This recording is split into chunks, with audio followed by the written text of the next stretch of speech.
बहुत समय पहले की बात है। एक गांव में एक दूध वाला रहता था। उसका नाम गिरधर था। वह अपनी पत्नी और अपने एक बेटे के साथ रहता था। उसके पास एक ही गाय थी। वह बहुत प्यारी थी, मगर वह बहुत कम दूध दिया करती थी। वह जितना भी दूध देती थी, गिरधर उसे शहर में जाकर बेच आया करता था। लेकिन दूध कम होने की वजह से उसकी आमदनी भी बहुत कम हुआ करती थी, जिसकी वजह से उसकी पत्नी उसे दिन रात ताने मारा करती थी। अजी सुनो, इतने थोड़े से पैसों का मैं क्या करूं?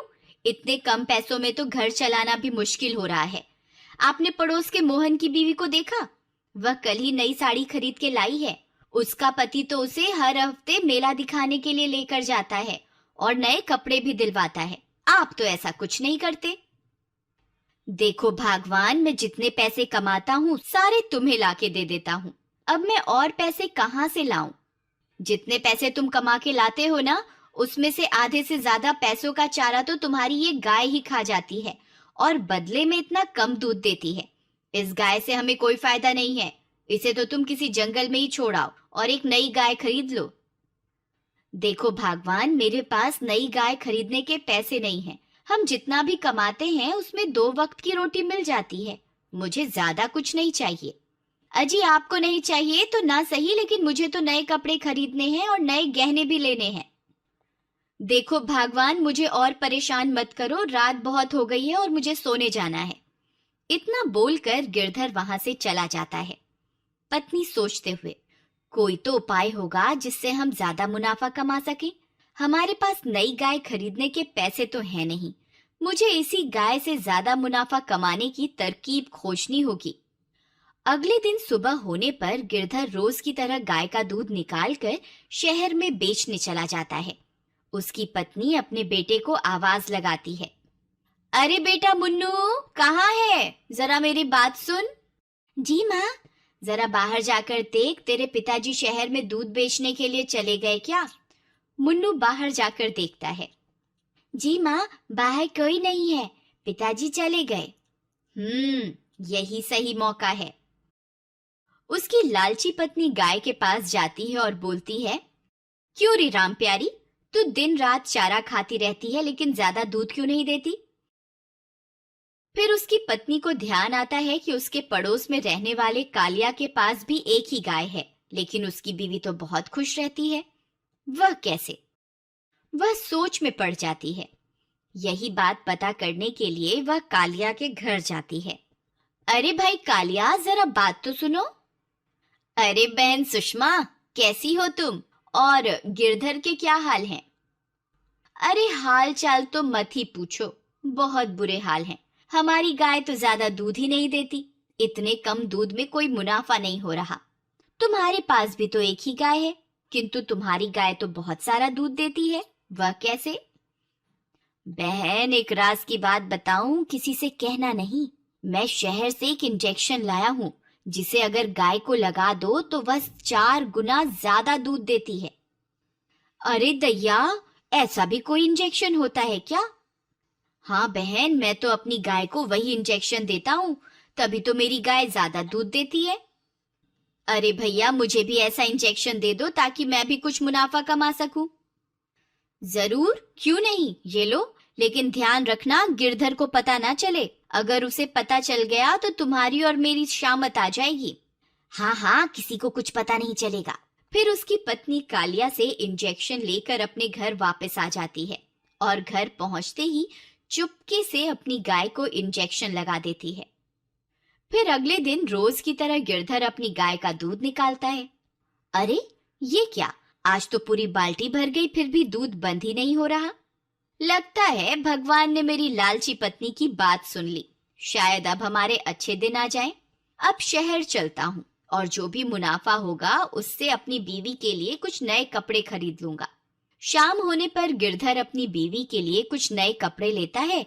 उसकी बीवी नए कपड़े पाकर खुश हो जाती है। कुछ दिनों तक ऐसा ही चलता रहा। गिरधर की लालची पत्नी रोज अपनी गाय को इंजेक्शन लगा देती और गाय ज्यादा दूध देने लगती और गिरधर शहर जाकर दूध बेचता और जो भी मुनाफा होता वह सारा का सारा अपनी बीवी को दे देता। फिर एक दिन गिरधर की पत्नी रोज की तरह गाय को इंजेक्शन लगाने जाती है। गाय भी समझ चुकी थी कि ये लालची औरत उसे इंजेक्शन लगाने आ रही है। जैसे ही सुषमा उसे इंजेक्शन लगाती है, गाय छटपटाने लगती है। सुषमा, अरे आज क्या हो गया तुझे? इतना क्यों छटपटा रही है? एक जगह ठहर तो सही, रुक जा, इंजेक्शन तो लगाने दे। लेकिन गाय बहुत ज्यादा छटपटाती है और उसे इंजेक्शन नहीं लगाने देती। अरे बेटा मुन्नू, जरा मेरी बात तो सुन। जी माँ। मुन्नू बेटा, हमारी गाय की तबीयत थोड़ी खराब हो गई है, इसलिए मुझे इसे इंजेक्शन देना होगा। जरा तू इसे पकड़ के रख ताकि मैं इसे इंजेक्शन लगा सकूं। जी माँ, मैं अभी पकड़ता हूँ। फिर जैसे ही सुषमा उसे इंजेक्शन लगाने लगती थी, गाय फिर से छटपटाती है और इंजेक्शन गलती से मुन्नू के हाथ में लग जाता है। मुन्नू जोर से चिल्लाता है, अरे मर गया, हाय हाय, अरे ये क्या किया माँ, ये इंजेक्शन तो मुझे लग गया। हे भगवान, ये मुझसे क्या हो गया, अब क्या होगा? फिर रात होने पर मुन्नू की तबीयत खराब हो जाती है। अरे बेटा मुन्नू, सुबह तक तो तुम ठीक थे, ये अचानक तुम्हें क्या हो गया? पिताजी, सुबह गाय की तबीयत खराब होने की वजह से माँ गाय को इंजेक्शन लगा रही थी और गलती से वह इंजेक्शन मुझे लग गया। लेकिन सुबह तो गाय की तबीयत ठीक थी।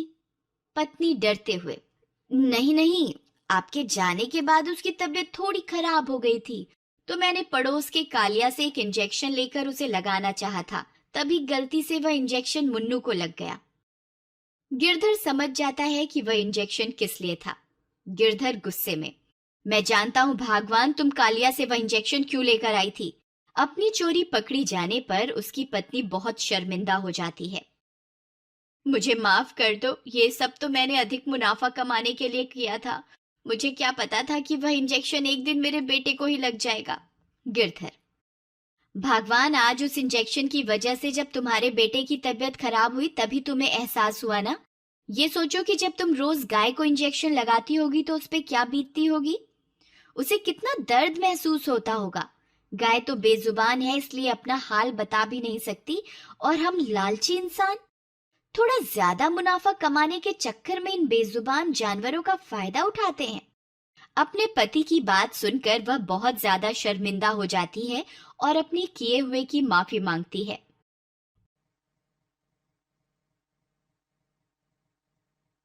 फिर वह गाय के पास जाती है और उससे भी माफी मांगती है, और गाय भी उसे मुस्कुराकर माफ कर देती है। फिर वह उसी दिन से अपनी गाय की बहुत सेवा करती है, और उसी गाय का दूध पी पी कर उसका बेटा भी कुछ ही दिनों में ठीक हो जाता है, और वह सब कम मुनाफे में भी खुश रहने लगते हैं। मॉरल, अगर इंसान ज्यादा मुनाफा कमाने के चक्कर में अक्सर इंसान ज्यादा मुनाफा कमाने के चक्कर में बेजुबान जानवरों का फायदा उठाते हैं, और बेचारे जानवर बेजुबान होने की वजह से कुछ बोल भी नहीं पाते, और हम इंसानों का जुल्म चुपचाप सहते रहते हैं। अक्सर आपने देखा होगा, सड़क पर गाय लावारिस हालत में घूमती रहती है और पॉलीथीन खाने की वजह से दम भी तोड़ देती है। हमें पॉलीथीन का इस्तेमाल भी कम से कम करना चाहिए, और अगर आपको कोई गाय पॉलीथीन खाते हुए दिखाई दे तो उसे रोकना चाहिए। क्या पता आपके इस कदम से किसी बेजुबान की जान बच जाए।